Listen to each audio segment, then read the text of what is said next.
আসসালামু আলাইকুম।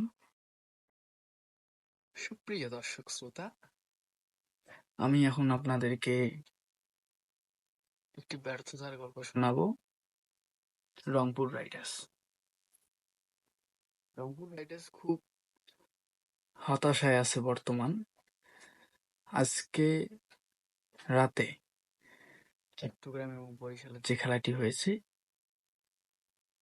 চট্টগ্রাম এতদিন ৩ নম্বরে অবস্থান করলেও বর্তমান চট্টগ্রাম অবস্থান করতেছে ২ নম্বরে। এই যে ট্রোল, এই যে আটে আট, এই যে মাটিতে পা পড়ে না, আহারে, রংপুরের জন্য আমার খুবই কষ্ট হচ্ছে।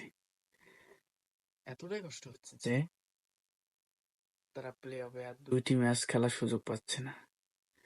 টানা ৮টি ম্যাচ জিতে রেকর্ড করে বিপিএল এ এবারে তারা প্লে অফে খেলার সুযোগ পাচ্ছে একবারই। তাদের জন্য আমি অবশ্যই শুভকামনা জানাবো। তারা যেন ২টি ম্যাচেই পার করে ফাইনাল খেলে কাপ পায়। রংপুর ফ্যানদের জন্য আমি শুভকামনা জানাই এই বিষয়ে। কিন্তু হতাশ, রংপুর ফ্যান আজকে বরিশালকে সাপোর্ট করেছিল, কিন্তু বরিশাল তাদেরকে আজ হতাশ করেছে। আমিও যদিও একজন পার্সোনালি বরিশাল ফ্যান, কিন্তু আমি বরিশাল ফ্যান হয়েও হতাশ হইনি আজকে।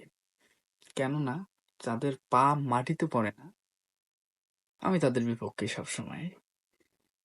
যারা সবসময় হারকে মেনে নিতে জানে না, আমি তাদের বিপক্ষে। যারা অন্যকে কিছুই মনে করে না, মানে অপোনেন্ট টিমকে যারা সবসময় ছোট চোখে দেখে বা হারকে মেনে নিতে জানে না, আসলে আমি তাদের সাপোর্ট করি না।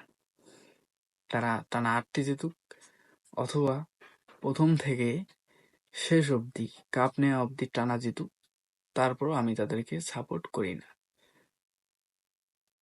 এখন রংপুরের যে একটি ব্যর্থতা আছে, রংপুরের যে প্রথম ব্যর্থতা, সেটা হলো যে তার ওপেনিং এ একটা কঠিন সমস্যা আছে।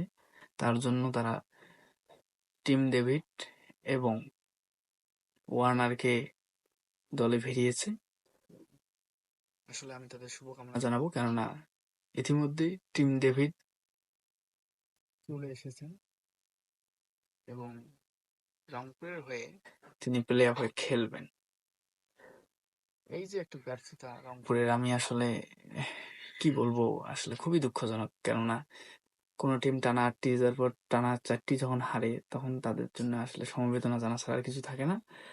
রংপুরের জন্য আমি শুভকামনা জানিয়ে আমি আমার বক্তব্য শেষ করতেছি হাসি মুখে। বরিশালকে টানা দ্বিতীয়বার কাপ নেওয়ার দেখতে চাও আমার এই অবুঝ মন।